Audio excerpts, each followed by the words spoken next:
two things about habituation and education. They are slow processors. You can, by law and by sanctions, you can modify overt behavior pretty directly.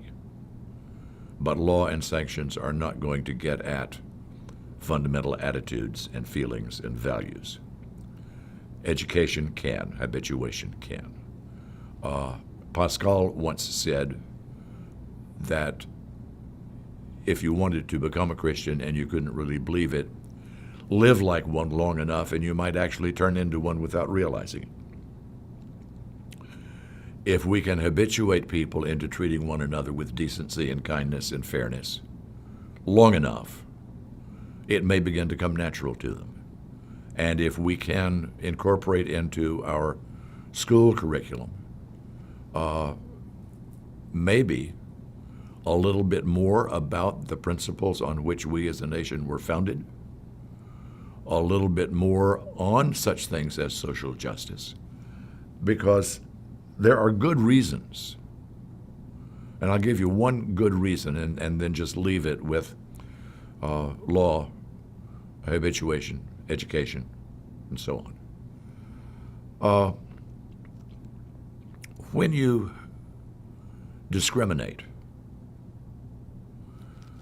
improperly, sidebar, discrimination is sometimes appropriate. I do not want to grant surgical licenses to quadriplegics because quadriplegics lack a technically required facility to perform surgery. So when I say discrimination, I don't mean observing real differences and making judgments in according with those real differences in an appropriate and proper way. But discrimination. When I say, no, you can't be allowed to run for office, you're a girl. What we automatically do in the case of women is remove slightly better than 50% of the talent from the gene pool. And we're saying we're going to cripple ourselves by not even considering half of the potentially capable people when we decide who our leaders are going to be. And that's absurd. The same with African Americans. The same with gays. I don't mean to engage in cliche caricatures here, but it's interesting to me that artists and musicians are occupations and careers in which gay men frequently wind up. Now, is there something about creative talent that goes with non-standard habits? I don't know.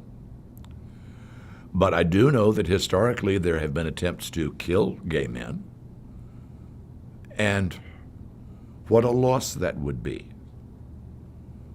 What a loss it would be to take anybody who is in any way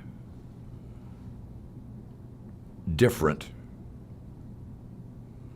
that does not genuinely, bona fidely challenge their status as a human being and a member of the community. I mean, there are insane people, serial killers, etc., that we have to isolate and segregate and deal with. I'm not arguing for capital punishment. That's another issue. But you don't leave them on the streets.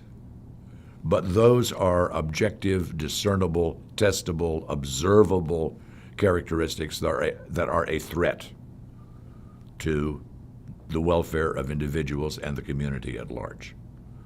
So you deal with them accordingly. A same-gendered couple, and I'm thinking of several that I know, who have lived together unwed until recently, and they were finally able to get married, but have lived together in commitment and fidelity to one another for over 25 years. They're no threat to the community at all. They're good, decent people, and in their case, God-fearing. They come to church every Sunday morning. So I think, since I know we've made progress since the 1950s, and everywhere except the little town in Mississippi where they had to file a lawsuit just last week to desegregate the last school in the state that had not desegregated. I nearly fell off my chair. But except in that instance, we've made real progress since the 1950s on race in America.